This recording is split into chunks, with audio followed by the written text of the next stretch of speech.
Jangan kamu duduk bersama ahlul bid'ah, karena duduk dengan mereka itu bisa menularkan penyakit. Penyakit apa? Oh, saya ingin ngetes Ustaz, saya ingin coba bantah dia, saya ingin coba terangkan kepada dia, karena mereka juga punya dalil-dalil untuk menjadikan kita akhirnya terperangah. Oh iya ya, betul juga. Padahal dulunya mengatakan ini nggak boleh, ini bid'ah, sekarang mengatakan sunnah. Dulu mengatakan ini nggak boleh, ini syirik, sekarang mengatakan ini nggak syirik kok. Bismillahirrahmanirrahim.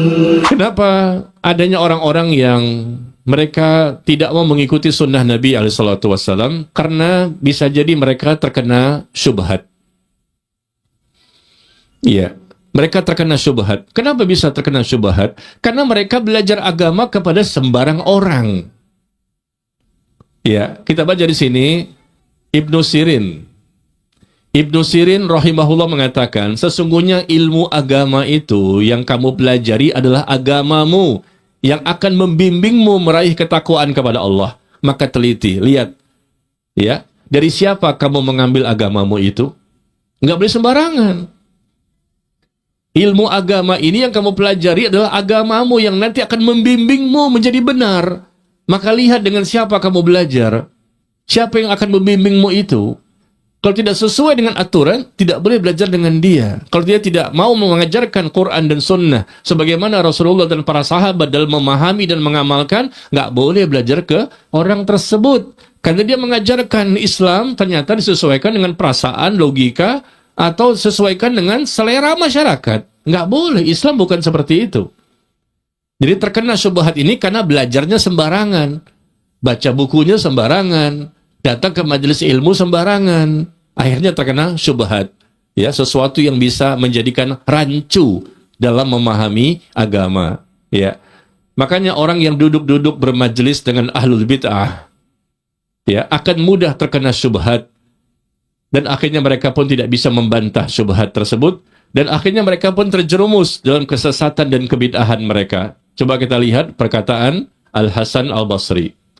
Beliau mengatakan bahwa jangan kamu duduk bersama ahlul bid'ah, karena duduk dengan mereka itu bisa menularkan penyakit. Penyakit apa? Syubhat di dalam hatimu. Duduk dengan ahlul bid'ah, bahaya.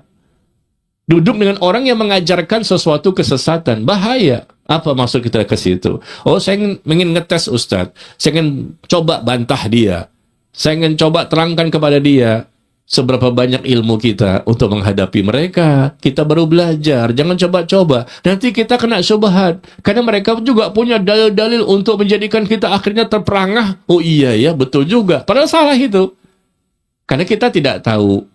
Ilmu kita belum banyak, tapi sudah berani untuk mendakwahi orang lain yang lebih banyak syubhatnya.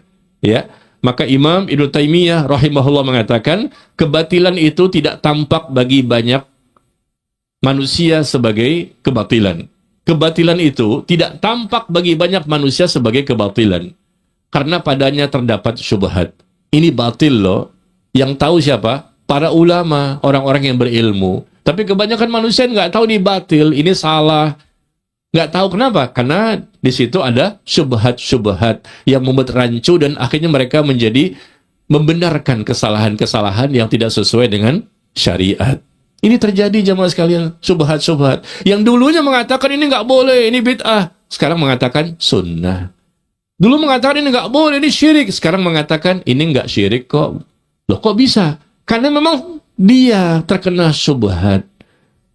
Syubhat itu mungkin dari teman, mungkin dari pasangan hidup, ya, dari pergaulan yang tidak baik, atau memang dari niat yang tidak ikhlas. Orang yang tidak ikhlas niatnya untuk mempelajari Islam dan Sunnah dan mendakwakan Islam dan Sunnah, tidak ikhlas, maka ilmunya nggak berkah, dan Allah tidak jaga dirinya. Ihfazillah yahfazka, ihfazillah tajidhu tujahak. Jagalah Allah, Allah akan menjagamu. Jagalah Allah, maka akan engkau dapatkan Allah berada di hadapanmu. Orang yang menjaga Allah dengan benar, dengan niat yang ikhlas, menjaga Allah artinya menjaga hukum-hukum Allah, menjaga syariat Allah, menjaga hak-haknya Allah, menjaga batasan-batasan Allah, menjaga sesuatu yang memang wajib untuk dijaga. Kita ada usaha untuk memperbaiki diri kita semaksimal mungkin. kerjakan seluruh perintah, jauhi seluruh larangan, maka pasti Allah akan jaga kita sehingga kita tidak mudah terkena syubhat. Jangan bergaul dengan sembarang orang, karena kita belum memiliki kapasitas ilmu yang banyak. Bisa terkena lagi cara-cara pemahaman yang keliru, ya. Jangan bermajlis ilmu dengan sembarang ustadz. Ya, meskipun di sana ramai sekali, di sini sepi sedikit, nggak masalah. Ya, daripada kita mendatangi tempat-tempat yang penuh dengan syubhat yang mengajarkan sesuatu yang bertentangan. Yang benar terkesan salah, yang salah terkesan benar. Itulah propaganda syaitan. Syaitan menjadikan manusia merasa benar atas perbuatan mereka yang salah. Dan dia itu sudah mengatakan di depan Allah waktu pertama kali terciptanya Nabi Adam. Qala rabbi bima aghwaytani la uzayyinanna lahum fil ardi wa la ughwiyannahum ajma'in illa ibadaka minhumul mukhlasin. Iblis mengatakan apa? Wahai Rabbku, wahai Tuhanku, karena engkau telah menetapkan aku ini sesat, karena dia tidak mau tunduk kepada, memberikan penghormatan kepada Nabi Adam atas perintah Allah, maka Allah melaknatnya. Ya Allah, karena engkau telah menetapkan aku sesat, terlaknat, maka aku sungguh akan menjadikan manusia merasa benar atas perbuatan mereka yang salah. Ini salah loh, tapi kok terkesan benar. Ini benar loh, tapi terkesan kok salah. Itu syubhat namanya. Dan aku akan sesatkan mereka semua di muka bumi ini, kecuali hamba-hambamu yang terpilih. Yang iblis tidak bisa untuk menyesatkannya.